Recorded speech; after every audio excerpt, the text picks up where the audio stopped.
This is Dateline News and Conversation.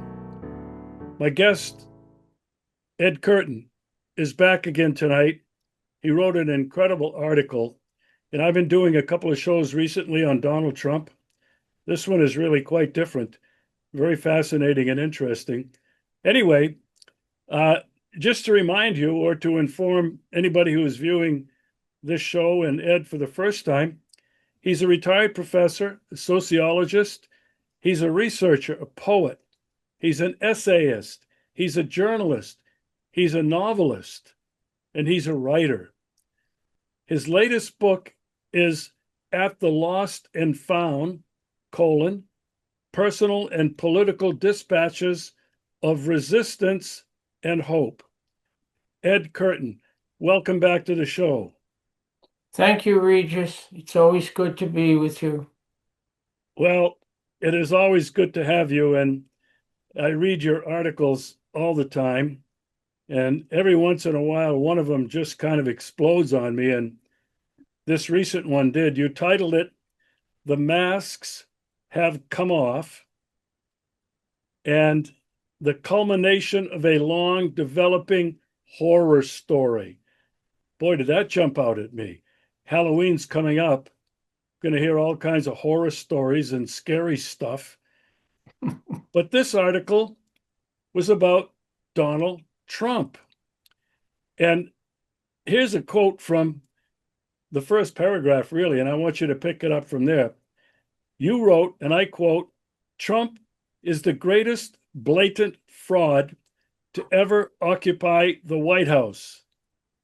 Take it away and just flush that out in that first paragraph. Sure. Well, I think, Regis, the appropriate word is blatant because the White House has been filled with frauds. Most of them have concealed their fraudulence quite well behind the mask of gentility, let us say, or traditional political acting. But Trump is something else again. He is blatant in his failure to command the English language, to act as if he is really not a belligerent warmonger. Everything about the man is quite fake. And I know that recently, as you know too, he was received in the Knesset in Israel, where he was with his genocidal partner, Netanyahu. And many people in the gallery there wore hats, Trump the Peace President or something like that, which is comical, really. It's a dark comedy because he is far from being a peace president, but it's all fraudulent. But he's a blatant fraud. And people seem to, well, they used to anyway, those who liked him and voted for him in the United States. I think they're now turning against him. At least I hope they are, because it's so obvious what the man is doing. So Yeah, that's what I meant. his approval rating was at 40%. One poll, I think, Quinnipiac had him at 38%. Now, we Yeah. know that the Democrats and everybody that voted that way hated his guts from a long time ago. But I agree with you. I think these numbers prove that many who voted for him because, they like some of the things he was saying and kind of, as Americans usually do, well, he's the lesser of two evils.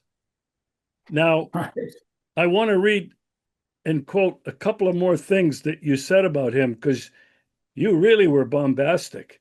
You didn't hold back. Here again, I quote, he's a warmonger, a genocidal killer, and an enemy of people at home and abroad. It's so obvious, so capricious, so erratic, a man of endless threats that no one should be surprised to wake up one morning to the news that might seem shocking. Ed, there isn't a day that goes by, hardly, that I don't wake up and read something about Trump because he's commanding the headlines all over the world that's truly shocking. And I say to myself and my friends, you know, this keeps getting better and, well, I shouldn't say better, worse and worse. Just when you think it couldn't get any worse, it does. I don't know if you want to finish that particular thought, but Sure. Yeah, I'll say something about it. What I meant and mean by actually the whole piece is that we could all wake up one day and Trump might not be in office any longer, or he might have initiated a nuclear war, or, and you could, write a long list of possibilities. But you could be certain, I think we can be certain, that something is going to shock everyone one morning, wherever you are in the world, when you wake up with the news. It's bizarre where we're at this point. yeah, But I felt have felt the same way, although I didn't expect that is what you meant about waking up to something shocking. But I have felt for a few months now that we might wake up and learn that he's no longer alive, uh, or he's no longer in office, and that would mean a coup, and well, probably yeah, I didn't mean that he would not be alive. What I meant was there are forces at work within the United States, and I write about this later on in the article, uh, among the ruling elites at the highest level, or the deepest level, or the darkest level, or the evilest level, that have made sure that other presidents could not proceed in office for various reasons. Perhaps it would be something to do with the Epstein scandal. I don't know, but it could be. Uh, but you may recall that there was a former president, Richard Nixon, who was, riding along, uh, massacring Vietnamese, and all of a sudden, Nixon resigned. And why did he resign? Because of Watergate. And what was Watergate? It is not understood to this day by 99% of the population, including so many intellectuals and quote smart people, what a Watergate was all about. But it took Nixon down.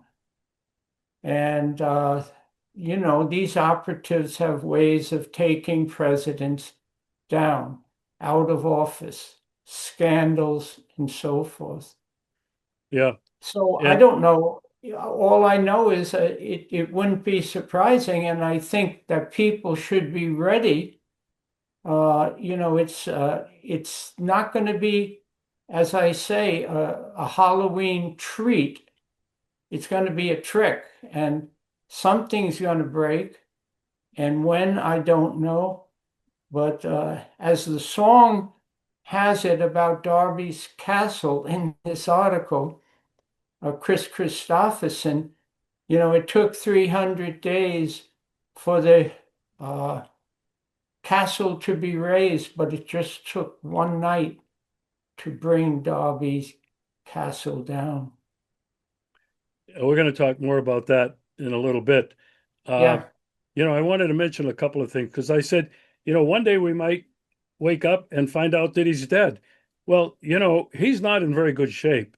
And for somebody who's 79, I wouldn't say exactly that he's uh, morbidly obese, but he's obese. He has some heart problems. Um, and with a steady diet of McDonald's quarter pounders with cheese, large fries, and his love for 16-ounce Coca Colas, I mean, that's not a very healthy diet. But then you mentioned the possibility of nuclear war. That could be a whole other show because I've talked about that so often. I made a film about that, and that really concerns me more now than ever. But the other possibility, which you're really talking about, I think, is a coup. Now, I also said a military coup. It could be an insider coup. Politicians, powerful people who realize that he's gone in not the direction they wanted can somehow remove him, either revealing the Epstein files and his relationship with him. That's not going away. no, But the other thing, Ed, that when I watched that that incredible tragic comedy of when he called, or Hegseth called, 800 senior commanders from around the world to that meeting at Guantanamo, not Guantanamo, Quantico, Virginia, the headquarters for the Marine Corps. That was the most disgusting display of hubris, arrogance, condescending, unbelievable manner from both of them. On the one hand, putting them down. We don't want fat generals. We don't want fat people. And we don't want any of these people who are woke and DEI infected.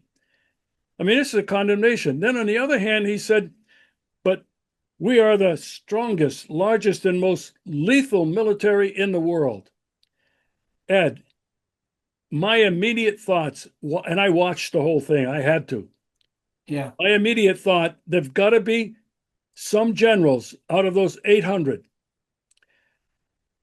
who believe they took an oath to the Constitution and not to any one person, namely president or a ministry secretary of war.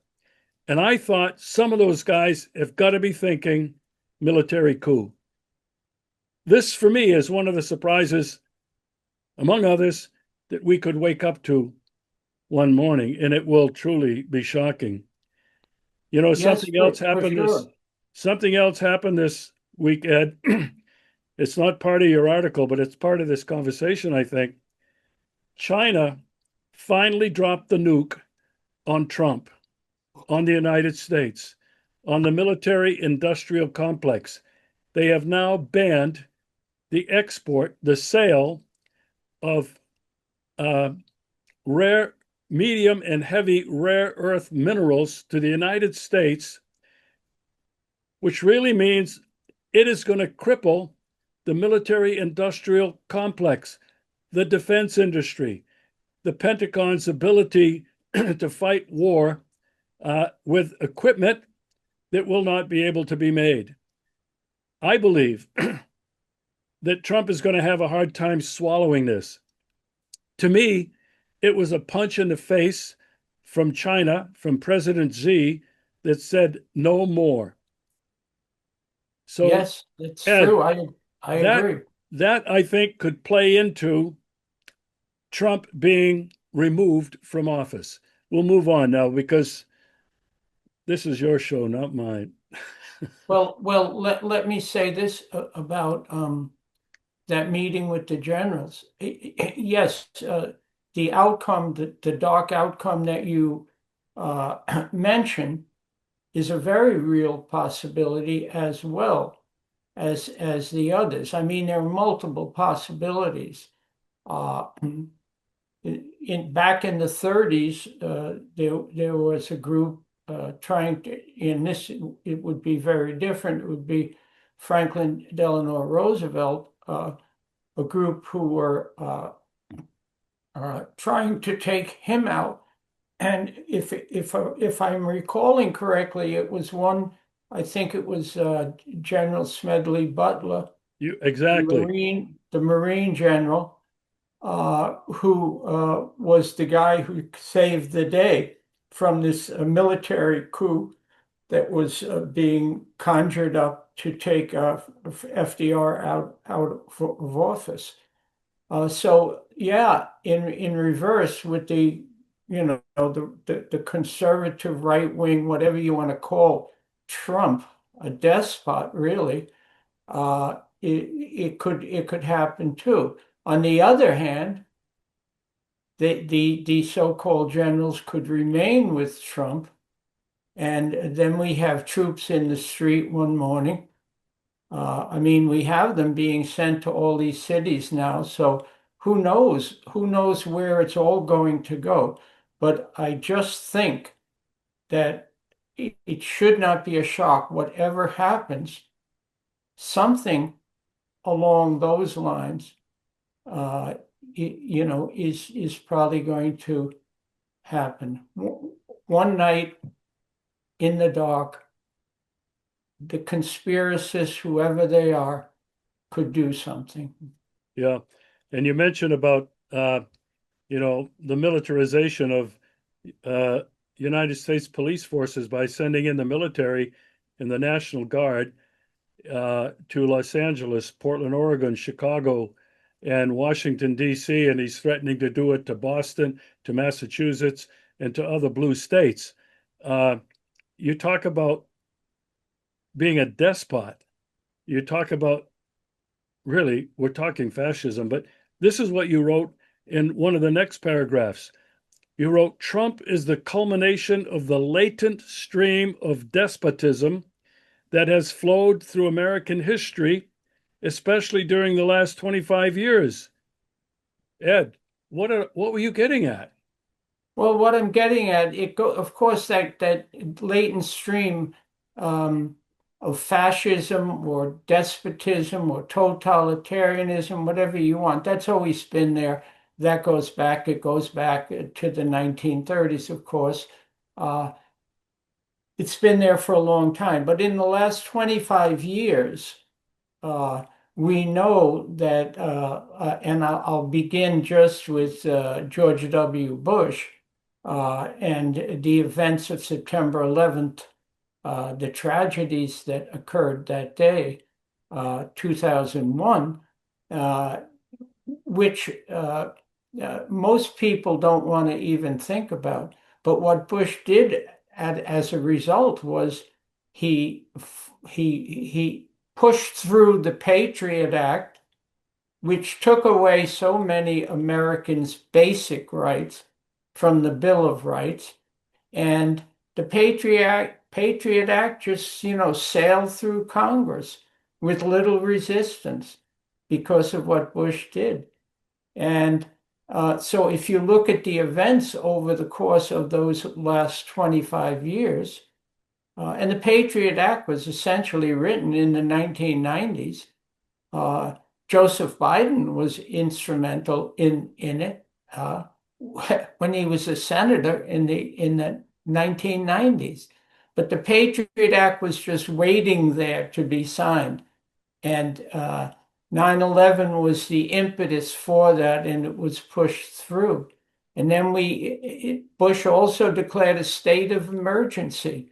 The United States today is in a state of emergency. It's been okayed year after year after year by Democrats, Republicans. It makes no difference. And if the American people knew, I mean, this country's in a state of emergency. And not because Joseph Biden was the president or Trump or Barack Obama. It's just the way it is. It's there now. When is the state of emergency ever going to end? And what powers does it give the government vis-a-vis the people? ruled by the people? Well, I think not. I think not. So the development has been going on, and most politicians have just flown along with it. And many people don't realize how many of their basic rights are lost. They're gone. Uh, they're pretty indifferent to it. Yeah, and as you mentioned, it doesn't happen overnight. It's been a slow, progressive process, like the building of a castle in 300 days. We're Yes. looking forward, hopefully, to one night when it all comes down. But when you talked about uh, the loss of fundamental freedoms, oh my gosh, it's not only the censorship that has been taking place all over, and it's so sophisticated with artificial intelligence today that if you say the wrong thing on a place like Facebook, it's immediately deleted, or there will be a message that comes out. This is coming of an unfriendly source, and then beyond that, freedom of speech. This is being denied left and right all over the country. We can see it in the right of assembly and the bringing of grievances to the government. He sent in the military to put them down. I think Right. this I think this is very slowly progressing towards martial law that Trump will not hesitate to enact for any number of reasons. Uh, you mentioned some other things uh, that that have really are denying our rights to privacy and our freedoms. A secret government, you wrote, lodged in intelligence agencies such as the CIA, the NSA, unbelievable, and the DIA, the Defense Intelligence Agency. They have the ability now to gather and collect everything we say, do, publish, where we go, everything. All this metadata, I guess as they call it, is collected. Should they ever want to Yes. dig deeper down, Ed, you and I both know they could find anything they wanted on Ed Curtain, anything they wanted on Regis Tremblay. This is how scary this is at this particular point in time. Anyway, um, you And could also, I just add to that, worse than find anything, they could make up anything they want. Uh, Trump is the perfect president for AI. And you could make up anything you want about any person. And if you go back to those intelligence agencies that you mentioned, the DIA, the CIA, the NSA, blah, blah, blah. They work hand in glove with the big corporations, with the telecommunications companies, with the major media, and they're all one. They're all one. And Americans have no privacy. The right to privacy is gone.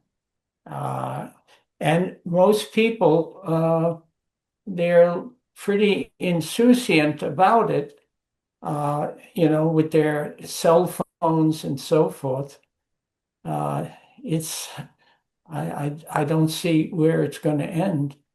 It's getting worse by the day or month or week or whatever you want to call it. yeah, Technology is a major, major problem. Major problem. And the cell phone is a major, major problem. I couldn't It's agree a with you more. walking spy device. Um, you concluded one very lengthy paragraph with this. I'm going to quote it. Trump, the chicken expletive deleted despot, did not hatch overnight. He's the chicken come home to roost. What led you to that conclusion in that very long paragraph of examples? Well, because this tendency, this last 25 years of the loss of basic rights, where presidents can kill at will anyone, as Trump is bombing boats out of Venezuela, as threatening Venezuela, as Obama had his kill lists and picked people out, whether they were American citizens or not, it didn't matter. Uh, all of these developments over these 25 years, under all the presidents, George Bush kicking it off, George W. Bush kicking it off in the last 25 years, and then Obama taking it from there.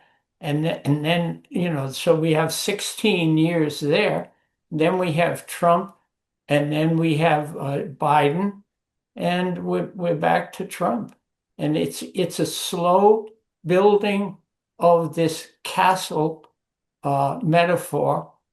Darby's castle, it takes 300 days or 25 years or whatever to build it, but he's the culmination of this development. He's not like an aberration. He's what to expect. The German writer, Bertolt Brecht, wrote a play. I forget the full title of it. And he said, Hitler just didn't come from nowhere. He's the culmination of years of foundation laying. He didn't just spring out of nowhere. And Trump is the development, or he's, as I say, the chicken comes home to roost. That's what he is. Finally, 25 years worth of this crap, and here we are. And so no one should be surprised that he's the president. You know, it's been developing. And the way he speaks and his whole grossness and maniacal statements, and where yesterday he said no other president but me has made peace out of 8 wars. What the hell is he talking about? This is you can't make it up. You just cannot make it up. But it's amusing ourselves to death. That's the book, 1985. And Life the Movie, a book that came out about 10, 12 years later. We're in this movie. We're amusing ourselves to death. We've become dumb and stupid people. And we got a president who can't really speak English. Yeah, you mentioned his mannerisms, his posture, his language, and his statements are gross. In fact, they're grotesque. And for him to say, and it really does, I'm the greatest president that ever lived. I mean, you hear this blather from him, and it's like, I don't know how any common person with a bit of common sense and a bit of objectivity can look at that and say, he's my president. I don't know how they can do it. Yeah, it's embarrassing. Yeah, I've said it, embarrassing and shameful for an American living in another country to have other people looking at Trump and saying, oh my God. Anyway, here's something else you wrote that I thought maybe only you could say this. Trump is the perfect embodiment of the screen culture that you referred to just a couple of minutes ago. Expand on that a little bit. Well, sure. Well, the 2 books that I mentioned, Amusing Ourselves to Death, is about how the news became entertainment, written again, 40 years ago. And then the second book, Life the Movie, is about how everything about life is becoming like some movie script in which you never know what's real and what's not real. And then Trump comes along, uh, as I call him, a fake estate developer, not a real estate. Um, well, he may have his castles and his, buildings, but it's like a, how shall I put it? It's only a paper moon floating over a paper sky. That old song. It's not real. It was a great song, but uh, so he he was a reality TV star, right? I mean, I don't know who watches that, not whoever watched that nonsense. Reality TV, please. But he was firing people. That's what he was known for. You're fired. You're fired. And now he's firing all these federal employees, and he's gleeful about it all. And you wonder, wait a second, is this the TV guy? Or is this the president of the United States? Or like, how did the reality TV guy get here to do this? What kind of dream world, dream factory are we in? Has Hollywood like taken over the minds of the public? It's just so delusionary and illusionary, and that's what I mean by it. Yeah, and what I think we're seeing, some of us anyway, is really a reality TV show. The Trump Yeah, presidency is a reality TV show. Um, I don't know. It's really unbelievable. I never thought in my life I would ever see something like this. You know, you and I have both lived through, well, uh, Eisenhower presidency. I don't know about you, but I have. Um, yeah, then the no, Kennedy, and then the Johnson, the Nixon, the Bushes, the Obamas. Uh, they, they, there was something about them. They either lied like incredibly, but they wore the mask of that's right. somehow a dignified political elected official in the highest office in the country. And so they fooled us. They were wearing a mask. Right. Now, thankfully, for a lot of people, the masks have come off. And as you may mention in this article, uh, Donald Trump's mask, I believe, has come off. I think people just haven't recognized it enough yet. I want to mention a couple of other things because I think they're important. You Yes. also, and you just talked about, you called him a fake estate developer. Uh, and in that article, you said he acquired the Atlantic City Hotel and renamed it Trump's Castle.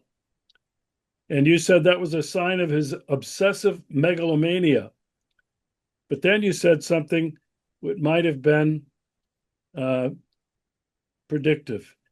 You said Trump's homage to himself went into bankruptcy 7 years later, forecasting the future state of the United States of America.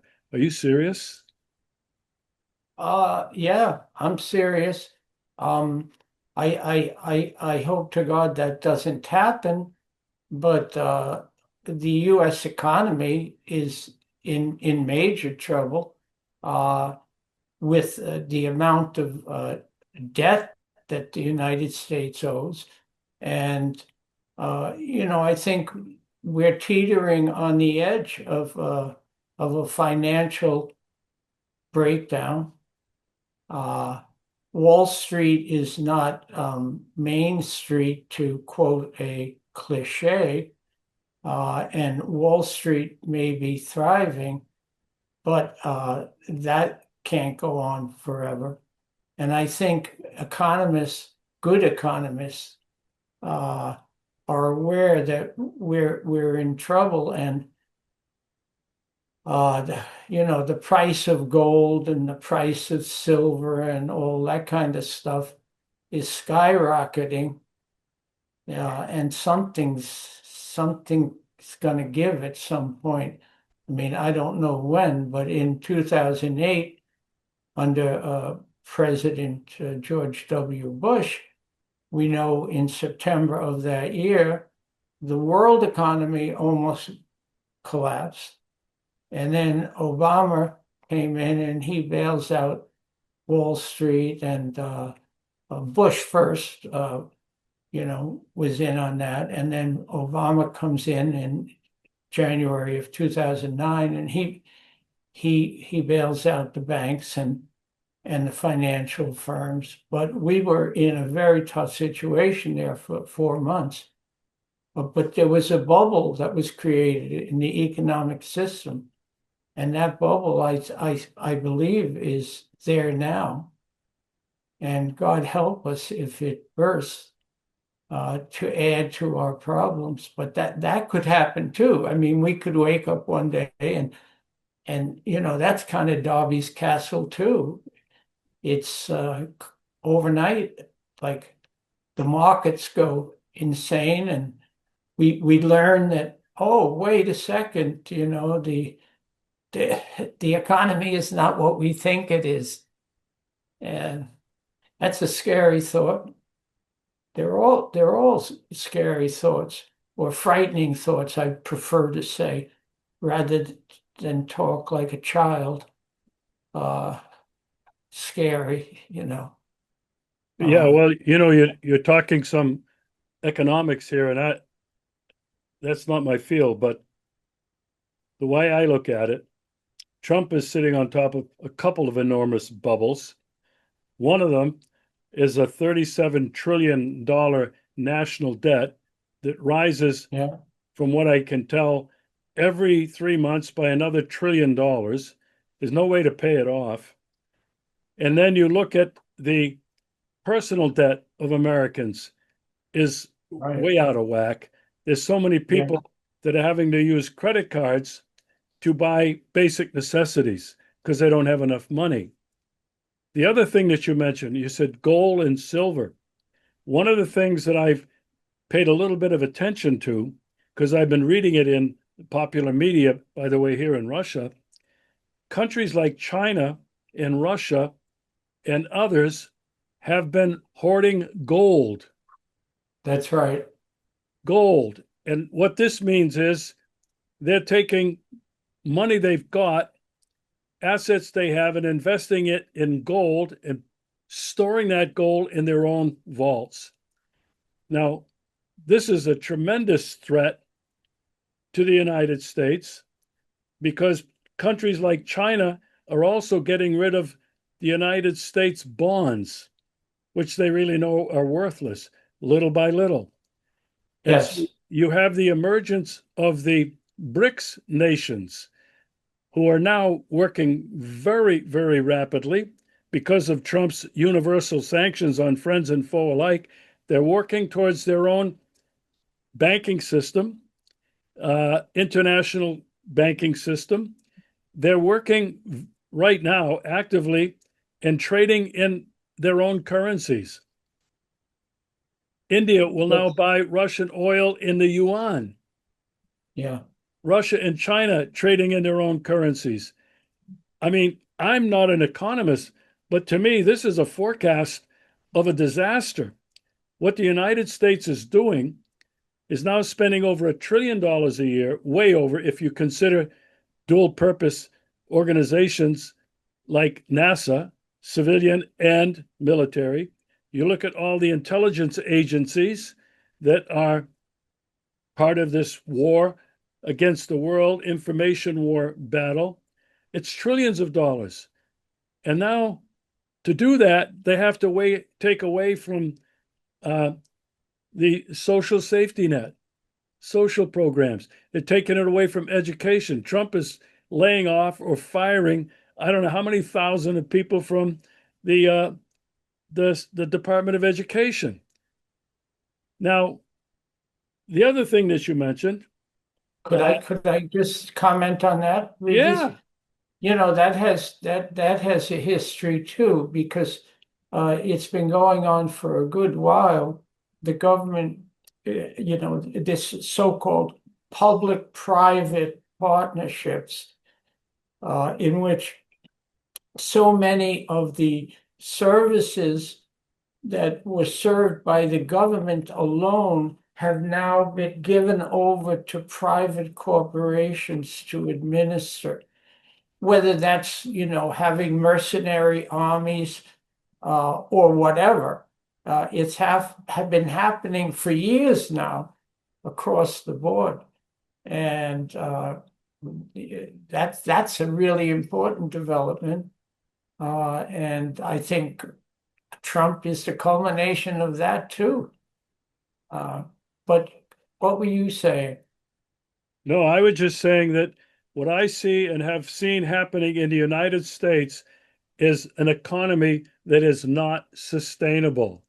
They keep Right. printing fiat money, print money, but that money is becoming more and more useless.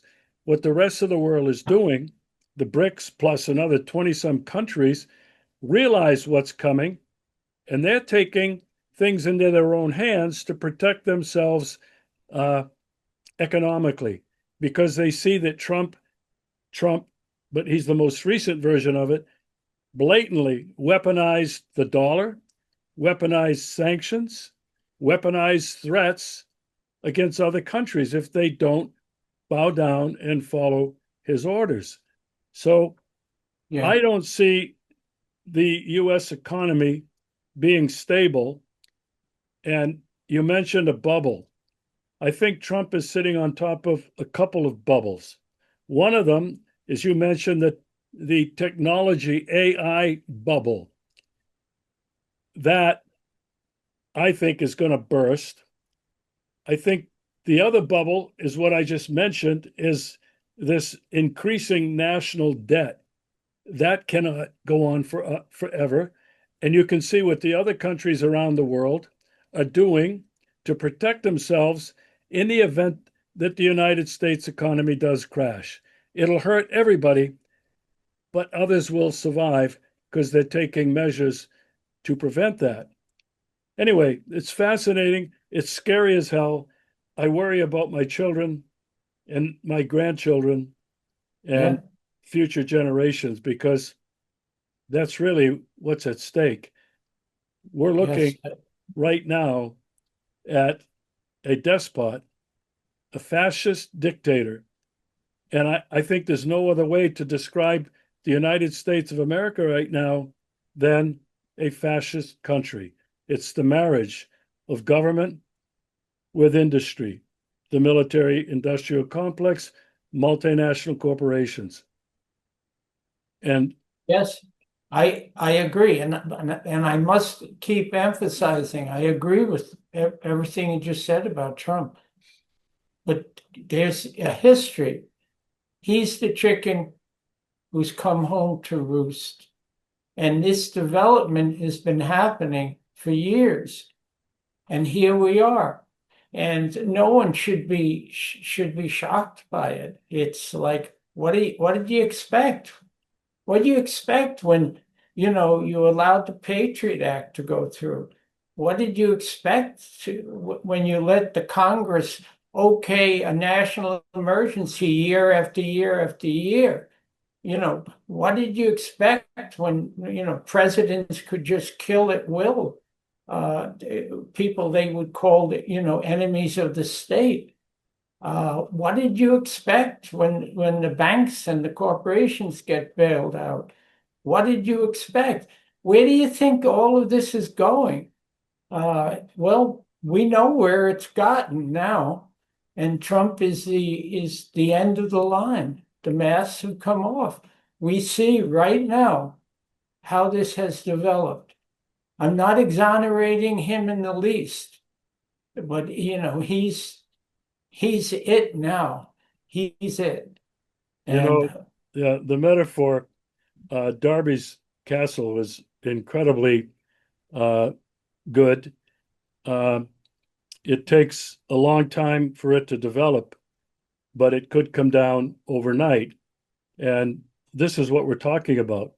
Coming down overnight could be anything that you've talked about, whether it's a failed economy, whether it's our democracy, whether it's all of us, well, we won't wake up, but falling under nuclear missiles, uh, nobody really knows. But as you No. keep saying, one of these days we're going to wake up and it's going to be unbelievable. Um, Yeah, you that's why I put that little piece in about getting off the subway train at Yankee Stadium in 1965. I forget the date, November 15th or something like that. And I stepped out onto the elevated platform of the IRT number 4 train, which stops right overlooking Yankee Stadium. And as soon as the doors opened, everything went out. All the lights throughout the Northeastern United States. You know, it's the great blackout. And it didn't last very long. Uh, I remember getting in a cab with 7 people to take me home from there. And everyone was helping each other, and we were like almost sitting on each other's laps. And the cab, you know, it was this feeling of people are together here. The lights have gone out, and it happened so suddenly, and it was a shock.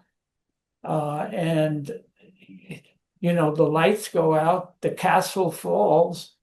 Um, it's you know, a lot of surprises are going to be coming. Well, Ed, I'm going to thank you a lot. I'm going to put a link to your website in this article that you wrote.